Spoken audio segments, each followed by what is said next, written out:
God, a poet, alone on his stage.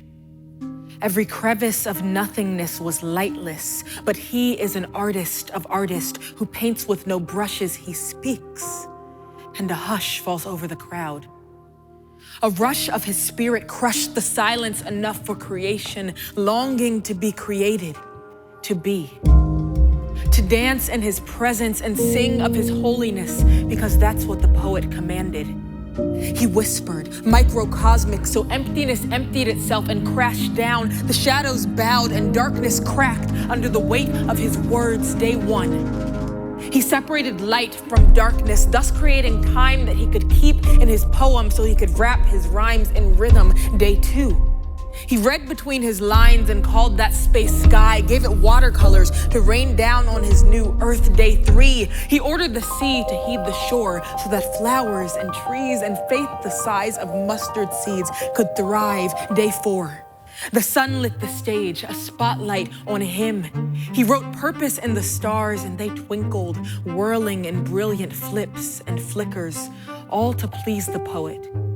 The keeper of every word, the one who pulled the letters from his armory of imagery and laid them across that first sunrise. He spit bars that would imprison the night till he set it free to darken the day with twilight, strung phrases into lines that would map out the rivers. And day five, he filled those rivers with fish and the land with beasts that trembled as his spoken word reverberated, and each verb created a mountain that he could move when he felt like it. But while the whole earth rumbled at the sound of his voice, the poet desired a creature that could join him in creation, snap for his glory, feel this poem in its soul. So on day 6, the poet made me. He breathed on dust, and from crust of Eden I rose. But he thought me too good to just speak. He used sign language. It took hands to articulate an image that he could love so deeply. He plucked up my chest and set my heart to catch his cadence, told my lungs to hold their breath till the end of the stanza, then exhale exaltations ex nihilo. He kneeled down low to show me how he writes, taught me how to mimic his masterpiece, held my hands and led me through his strokes. We marveled at the poems we wrote, for they were beautiful to behold. So beautiful, in fact, that I thought I'd try writing without him.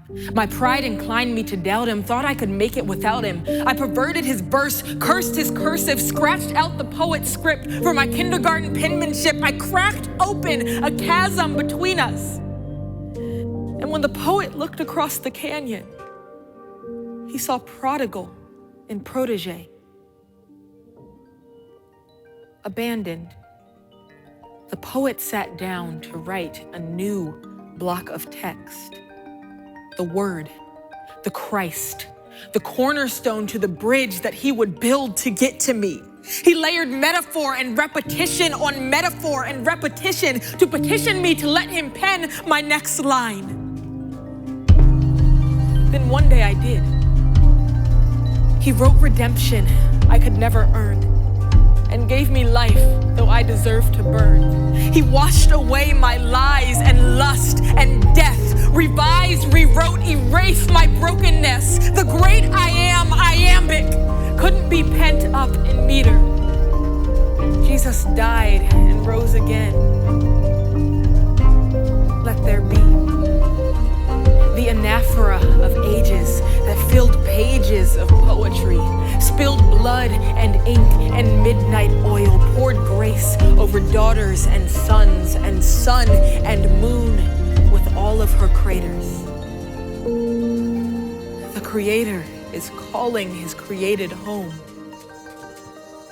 Come to him, for it is written that you are good.